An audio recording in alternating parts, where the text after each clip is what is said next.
Kwanza enda, toka kwangu. Enda. Yep, that's me. You're probably wondering how I ended up in this situation. Kuna kitu nilikuwa hadi kushua.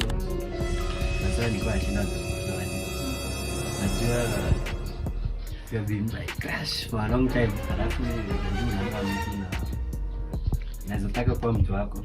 Unaona hiyo? Boy. Lakini si tunakuanga tu mabishi. God have mercy upon us. Hiyo ni surprise. Lakini si unipe hadi sasa nifikiria alafu nitakushow. Leo ni Tuesday.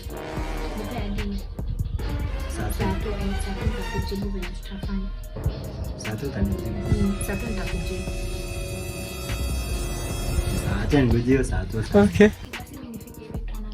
Baadaye kuisha. Acha nikupe push. Lakini vile ameniambia ningoje mpaka saa tu. Inamaanisha ameshambani. Hivi hapo anataka kukubali haraka ndio afanye mchezo. Acha ningoje saa tu. Lakini najua answer ni yes.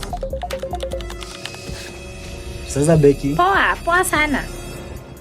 Mimi nilikuwa nakumbusha tu ile story ya Sato. Kuna ile promise ulinipea Sato.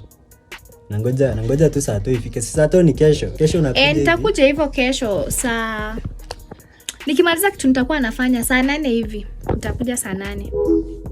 Sasa acha niwaambie kitu moja. Leo ndio ile siku. Today is the day. Unakuaje? Mimi nilikuwa poa lakini nimekungoja. Nilikuwa kitu nilikuwa nafanya that's why. Na sasa finally Sato imefika. Ile siku nilikuwa nimengoja. Ulikuwa umengoja? Okay, sasa niambie.